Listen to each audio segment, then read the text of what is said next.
Selamat datang di YouTube channel Visi. Di video kali ini kita akan membahas tentang lingkungan sebagai media pembelajaran di SD.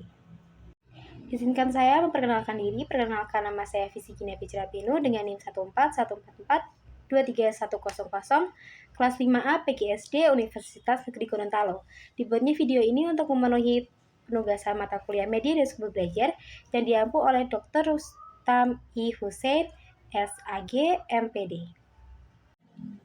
Isi materi yang akan kita bahas ada 6, yaitu yang pertama pengertian lingkungan, yang kedua pengertian media pembelajaran, yang ketiga pengertian lingkungan sebagai media pembelajaran di SD, yang keempat jenis lingkungan sebagai media pembelajaran di SD, yang kelima teknik penggunaan lingkungan sebagai media pembelajaran di SD, dan yang terakhir yaitu kelebihan dan kelemahan lingkungan sebagai media pembelajaran di SD.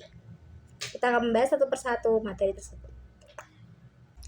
Materi yang pertama ada pengertian lingkungan. Dalam Kamus Umum Bahasa Indonesia atau KUBI, lingkungan diartikan sebagai bulatan yang melingkupi atau melingkari. Dan di pengertian lainnya, terlingkung di suatu daerah.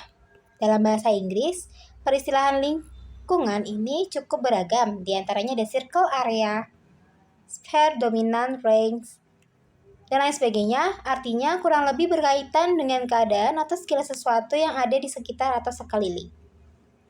Nah, lingkungan secara umum adalah kondisi fisik yang mencakup keadaan sumber daya alam seperti tanah, air, energi, surya, mineral, serta flora dan fauna yang tumbuh di atas tanah maupun di dalam lautan.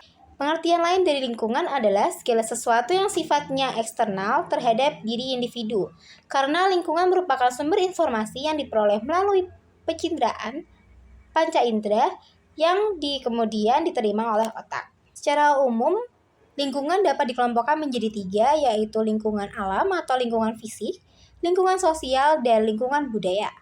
Lingkungan alam sendiri adalah segala sesuatu yang sifatnya alamiah, seperti sumber daya alam, tumbuh-tumbuhan dan hewan, sungai, iklim, dan sebagainya.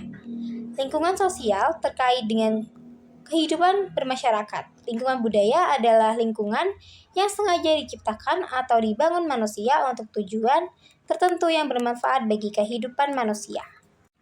Materi yang kedua adalah pengertian media pembelajaran. Kata media berasal dari bahasa Latin yang merupakan bentuk jamak dan dari medium yang secara harafiah berarti perantara atau pengantar, yaitu perantara atau pengirim pesan dan penerima pesan. Istilah media pembelajaran memiliki beberapa pengertian. Di antaranya ada dari Sarkram. Menurut dia, media pembelajaran adalah teknologi pembawa pesan yang dapat dimanfaatkan untuk keperluan pembelajaran. Dalam pembelajaran, media digunakan untuk membantu siswa dalam memahami serta mencapai tujuan pembelajaran. Jadi, pengertian media secara singkat adalah sebagai sesuatu, bisa berupa alat, bahan, dan keadaan yang digunakan sebagai perantara komunikasi dalam pembelajaran di kelas. Materi yang ketiga ada pengertian lingkungan sebagai media pembelajaran di SD. Lingkungan yang berada di sekitar kita dapat dijadikan sebagai sumber belajar. Lingkungan meliputi masyarakat di sekeliling sekolah, lingkungan fisik di sekitar sekolah, bahan-bahan yang tersisa atau tidak dipakai, bahan-bahan bekas, dan bila diolah dapat dimanfaatkan sebagai sumber atau alat bantu dalam belajar, serta peristiwa alam dan peristiwa yang terjadi dalam masyarakat. Lingkungan sebagai media pembelajaran adalah sebuah pemahaman pengajaran terhadap gejala atau tingkah laku tertentu dari objek atau pengamatan ilmiah terhadap sesuatu yang ada di sekitar sebagai bahan pengajaran siswa sebelum dan sesudah menerima materi dari sekolah dengan membawa pengalaman dan penemuan dengan apa yang mereka temui di lingkungan mereka. Hervina pada tahun 2015 menyebutkan bahwa manfaat lingkungan sebagai media pembelajaran memiliki beberapa keunggulan, antara lain yang pertama ada menghemat biaya, yang kedua ada memberikan pengalaman yang nyata kepada siswa, yang ketiga karena benda-benda tersebut berasal dari lingkungan siswa, maka benda-benda tersebut akan sesuai dengan karakteristik dan kebutuhan siswa. Yang keempat, pelajarannya lebih aplikatif. Yang kelima, memberikan pengalaman langsung kepada siswa. Dan yang keenam adalah lebih komunikatif. Materi yang keempat adalah jenis lingkungan sebagai media pembelajaran di SD. Menurut Sutyana pada tahun 2010, lingkungan sebagai media pembelajaran dapat dibagi menjadi 3, antara lain yaitu lingkungan alam, lingkungan sosial, dan lingkungan buatan. Semua lingkungan yang ada di sekitar bisa dijadikan sebagai media pembelajaran. Kita akan mengupas satu persatu lingkungan yang ada. Yang pertama ada lingkungan alam. Lingkungan alam adalah segala sesuatu yang sifatnya alamiah seperti keadaan geografis, iklim, suhu udara, musim, curah hujan, flora atau tumbuhan, fauna atau hewan, sumber daya alam seperti air, hutan, tanah, batuan, dan lain sebagainya. Aspek-aspek lingkungan alam tersebut dapat dipelajari secara langsung oleh para siswa dengan cara-cara tertentu. Siswa dapat mengamati dan mencatatnya secara pasti, dapat mengamati perubahan-perubahan yang terjadi, termasuk prosesnya dan sebagainya. Contoh, dalam pelajaran IPA, siswa diminta untuk mempelajari lingkungan alam di tempat tinggalnya.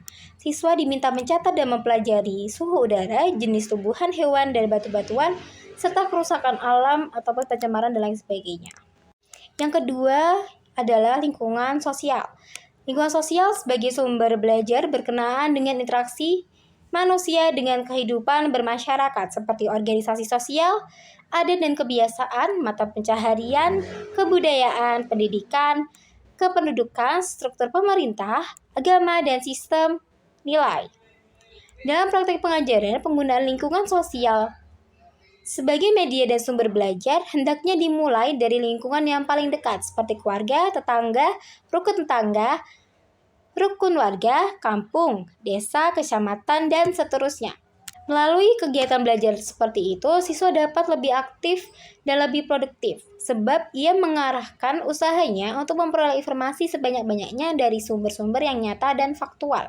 Dan lingkungan yang ketiga adalah lingkungan buatan. Lingkungan yang ketiga adalah lingkungan buatan. Kalau lingkungan alam bersifat alami, sedangkan lingkungan buatan adalah lingkungan yang sengaja diciptakan atau dibangun manusia untuk tujuan-tujuan tertentu yang bermanfaat bagi kehidupan manusia. Contohnya ada irigasi atau pengairan, bendungan, pertamanan, kebun binatang, perkebunan, penghijauan, dan pembangkit tenaga listrik. Siswa dapat belajar dari lingkungan buatan dari berbagai aspek. Siswa dapat mempelajari lingkungan buatan dari aspek seperti prosesnya, pemanfaatannya, fungsinya, pemeliharaannya, daya dukungnya, serta aspek lain yang berkenaan dengan pembangunan dan kepentingan manusia dan masyarakat pada umumnya. Materi yang kelima ada teknik penggunaan lingkungan sebagai media pembelajaran di SD. Terdapat bermacam-macam cara dan secara garis besar dibagi menjadi 2. Yang pertama ada membawa siswa dalam lingkungan atau masyarakat untuk keperluan pembelajaran. Ada banyak cara.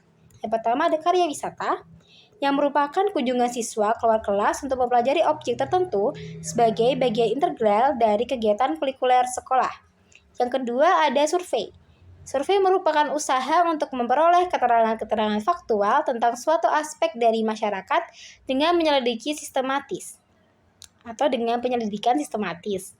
Yang ketiga ada pengabdian kepada masyarakat. Merupakan suatu kegiatan yang dijalankan oleh siswa-siswa dalam rangka memperbaiki suatu aspek tertentu dari kehidupan masyarakat. Yang keempat ada interview. Dengan adanya interview, guru berharap siswa dapat mengajukan pertanyaan kepada orang lain untuk mendapatkan informasi dalam situasi yang tidak formal atau di luar sekolah. Yang kelima ada perkemahan sekolah. Berkemah merupakan salah satu cara guru untuk mendatangkan siswa secara langsung ke lingkungan dengan tujuan agar siswa mengenal lingkungan sekitar menjadi lebih dekat. Pembagian yang kedua adalah membawa sumber-sumber dari masyarakat ke dalam kelas untuk kepentingan pembelajaran. Ada 2 model. Yang pertama ada resource person atau para siswa dapat mendapatkan informasi dari narasumber yang punya kelebihan atau pengetahuan tertentu. Misalnya guru ahli tertentu, tokoh masyarakat, petani, dokter, dan lain sebagainya. Dan yang kedua membawa benda-benda, contohnya koleksi dan sebagainya ke dalam kelas untuk menjadi contoh. Materi yang keenam ada kelebihan dan kelemahan penggunaan lingkungan sebagai media pembelajaran di SD. Membawa kelas atau para siswa keluar kelas dalam rangka kegiatan belajar tidak terbatas waktu, artinya tidak selalu memakan waktu yang lama, tapi bisa saja dalam 1 atau 2 jam. Pelajaran tergantung kepada apa yang akan dipelajari dan bagaimana cara mempelajarinya. Banyak keuntungan yang dapat diperoleh dari penggunaan lingkungan sebagai media pembelajaran. Antara lain, yang pertama, kegiatan belajar lebih menarik dan tidak membosankan dibandingkan duduk di kelas selama berjam-jam, sehingga motivasi belajar siswa akan lebih tinggi. Yang kedua, hakikat belajar akan lebih bermakna, sebab siswa dihadapkan langsung dengan situasi dan keadaan yang sebenarnya atau bersifat alami. Yang ketiga, ada bahan-bahan yang dapat dipelajari lebih kaya serta lebih faktual sehingga kebenarannya lebih akurat. Yang keempat, kegiatan belajar lebih komprehensif dan lebih aktif sebab dapat dilakukan dengan berbagai cara seperti mengamati, bertanya atau wawancara, membuktikan atau mendemonstrasikan, dan menguji fakta. Yang kelima, ada sumber belajar menjadi lebih kaya sebab lingkungan yang ada dapat dipelajari sangat bermanfaat, beraneka ragam seperti lingkungan sosial, lingkungan alam, lingkungan buatan, dan lain-lain. Dan yang keenam, siswa lebih dapat memahami dan menghayati aspek-aspek kehidupan yang ada di lingkungannya, sehingga dapat membentuk pribadi yang tidak asing dengan kehidupan di sekitarnya, serta dapat memupuk rasa cinta pada lingkungan. Selain memiliki kelebihan seperti yang disebutkan tadi, lingkungan sebagai media pembelajaran juga memiliki kelemahan. Di antaranya yang pertama, tidak seperti pelajaran dalam kelas, pelajaran di luar kelas harus disiapkan secara matang karena jika kurang persiapan sebelumnya akan menyebabkan adanya kesan main-main ketika pembelajaran berlangsung. Yang kedua, adanya anggapan belajar dengan lingkungan memerlukan waktu yang relatif lama. Padahal pelajaran cukup dilakukan selama beberapa menit saja kemudian dilanjutkan di kelas. Dan yang ketiga, banyak guru yang masih berpandang sempit bahwa belajar hanya dilakukan di dalam kelas. Kesimpulannya, lingkungan adalah segala sesuatu yang sifatnya eksternal terhadap diri individu. Karena lingkungan merupakan sumber informasi yang diperoleh melalui panca indera yang kemudian diterima oleh otak, lingkungan menyediakan berbagai hal yang dapat menjadi bahan pembelajaran. Media pembelajaran lingkungan adalah pemahaman terhadap gejala atau tingkah laku tertentu dari objek atau pengamatan ilmiah terhadap sesuatu yang ada di sekitar sebagai bahan pengajaran siswa sebelum dan sesudah menerima materi dari sekolah dengan membawa pengalaman dan penemuan dengan apa yang mereka temui di lingkungan mereka. Setelah tadi materi tentang lingkungan sebagai media pembelajaran di SD. Terima kasih telah mengikuti video kali ini. Semoga kamu bisa mendapatkan ilmu yang bermanfaat dari video ini. Semoga beruntung. Terima kasih.